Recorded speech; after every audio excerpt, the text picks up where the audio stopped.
Sa ganda mong taglay, sila'y maaakit kapag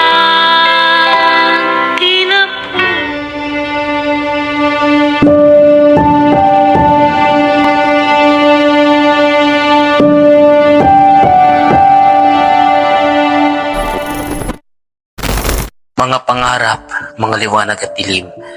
Sa kapanahunan ng kadiliman, marahil ay maraming nagturo sa akin. Maraming tahimik ngunit napapahamak. Oo, nabubuhay ang tao at pag-iinagpis. Tama na po. Hihintayin ko ang araw Tama na na ito po, na ang lahat Padre. ay lumibas. Malayo ang sa kabiguan at mga pang-aapi. Kaya kayo mga kalabang ko, mga dayuhan, huwag niyo ang salingin. Noli me tangere.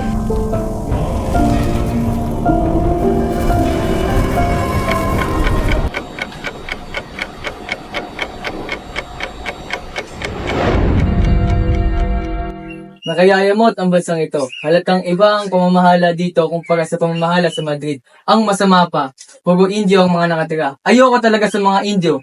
Magdahan-dahan kayo, Pati Damaso, sapagkat nasa tayo ng isang Indio. Tama siya, Reverensya. Baka magdamdam si Kapitan Tiago. Huwag kayong mag-alala. Matagal nang hindi itinuring ni Tiago ang sarili niya bilang isang Indio. Sigurado man ho, hindi gaano kasaklap nangyari sa inyo, kaysa sa amin. Naku, huwag kayong mag-alala. Nag-aaksaya lang kayo ng pera pagpunta rito. Wala kayong ibang kukainin, hindi ang tinola. Mga Ginoo, ay pinakikilala ko ang anak ng aking nasirang kaibigan na si Don Rafael. Sino kaya ang bisitang kasama ni John Santiago? Siya si Juan Crisostomo Ibarra. Galing siya sa Europa. Sinundo ko pa siya sa kanyang paglalakbay. Ikinalulugod ko pong makilala kayong lahat. Aba, Padre Damaso, kura ng San Diego.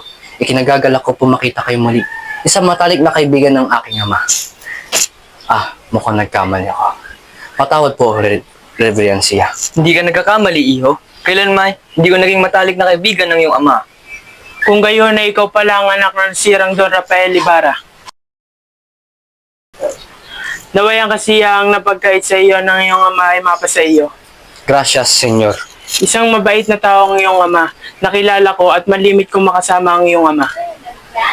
Maraming salamat po na pinauwi ng mga papuri ninyo ang aking ama.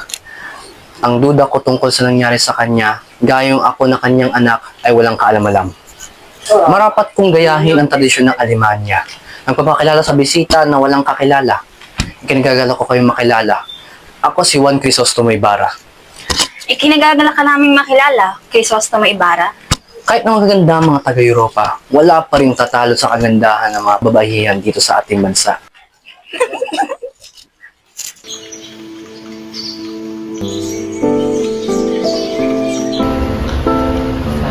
Go!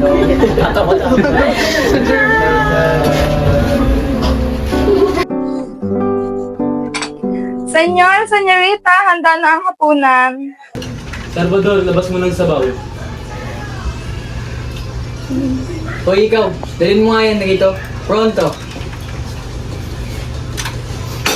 Alam nyo ba, sa lahat ng pagkain rito, tinola ang aking paborito. Es muy delicioso. Pwede nyo bang patigilin ng musika? Nakakindi sa tenga. Pahinga niyo muna ang inyong mga instrumento.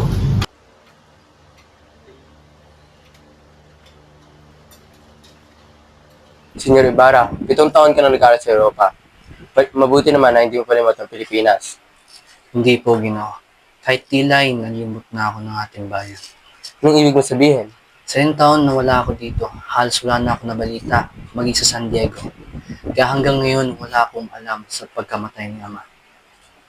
Don Ibarra, nasaan ba kayo sa Europa? Tila hindi yata kayo nakakatanggap ng dalagan. Perdoname, senyor. Pero para hindi maging malungkot ang sabihin, lalo't nasa gitna tayo ng kasiyahan, ito na lang ang sagutin mo sa inyo. Ano-ano ang katanging-tanging nakita sa bansang ngayon? Ayan na ba ang edukasyon sa Europa? Nahuhudmid ang tao na para bang isang... Kapitan Tiago, nasan nga pala ang sinasabi mong napakaganda na gisang dalaga?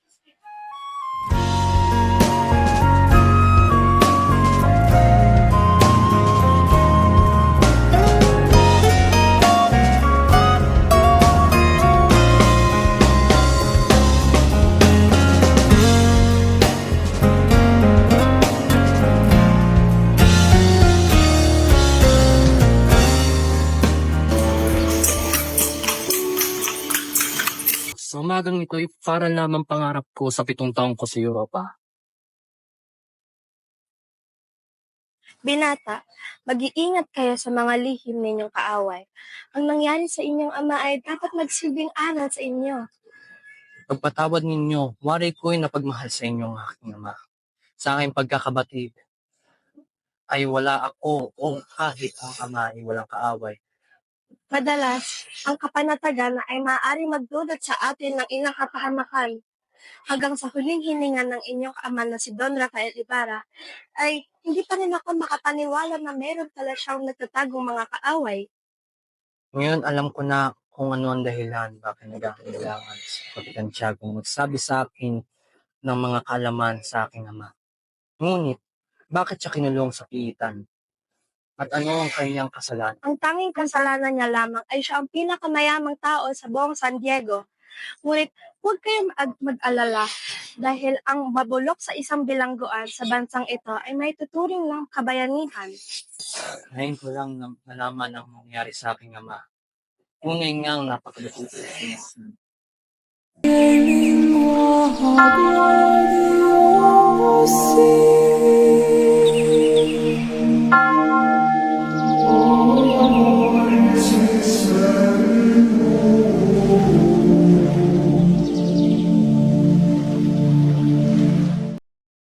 Crispin, hilahin mo na mabuti yung tali. Pahinga naman tayo, kuya. Kanina pa tayo nakatayo dito at nagpapatunog ng kampana. Hindi mo pwede. Papagin tayo sa na yun. Oo nga pala. Ilan pa sisweldohin mo ngayon, buwan? 2 real sa lamang, Crispin. Pwede bang bayaran nyo na lang sila para makauwi na ako? No, Crispin. 2 kuta na, nakabuto mo sa na yun. Sabi niya, nagnako na ginto. 2 kuta na yun. Hindi sasabas sa sinweldo ko. Natatakot na kasi ako eh. Napakasama kasi ng pura ng Sakastad Mayor eh. Hindi salta ng gano'n, Crispin.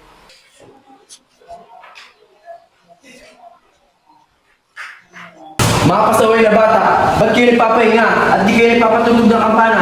Ikaw, Basilio, dahil sa di magandang tugtog ng kampana, hindi ka uwi ng 8 kundi uwi ka ng 6 ng gabi. Ngunit, huli na ako mga At talagang masumugod ka ba? Wala akong pakila.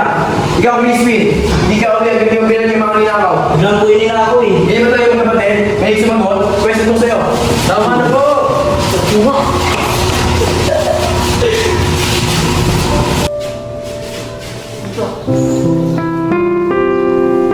Crispin! Basilio, kundi ang maghambalos, impit na sigaw, at mga daing na siya lamang ang nakaririnig. Nang sumapit ang umaga, ito'y umuwi sa tahanan nila. Nagulat ang ina niyang si Sisa nang ito'y umuwing may sugat sa noo at humahangos. Inang, nandito na ho ako. Jesus, na paano ka, Basilio?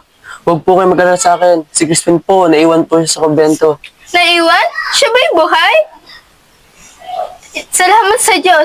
Ikaw, na paano ka? Bakit ka duguan? Tumakas lang po ako sa kumbento. Ngayon lamang po ako pinuwi na sa Mayor dahil hindi daw po ako makauwi agad hindi pa alas 6 na gabi. At sa akin pag-uwi, nakasulubong ko mga guardian civil. Sinigawan nila ako. Nagtatakbo ako. Pinutokan nila ako, dumampay sa akin, oo. Wala talagang puso ang mga guardian civil. Isang umaga nang pumunta ang mga Guardia Sibil sa tahanan ni Sisa. Hinahanap ang mga anak dahil sa kasalanang hindi naman nila ginawa. Sa kadahilanang hindi niya mahanap ang mga bata, siya ang kinuha ng mga gwardya at ikinulong sa kwartel. Walang magawa si Sisa kundi ang umiyak. Kaya't dumating ang Alperes at nagdesisyon itong alayain si Sisa dahil na rin sa kawalan ng katibayan. Nang ito'y makalipas, hindi nagtagal ay agad-agaran niyang hinanap ang mga anak. Crispin! Basilio! Mahal ako! Saan na kayo? Crispin! Bunso! Saan mo na yung buho ko? Mahalay ko! Saan na? Basilio! Crispin! Saan na kayo? Mahal ako! Ano nangyayari sa kanila? Hindi ko pa rin makatawa nila. Magmamasid, kikilalanin, iba-ibang tao ang hahanapin, tibok ng buhay.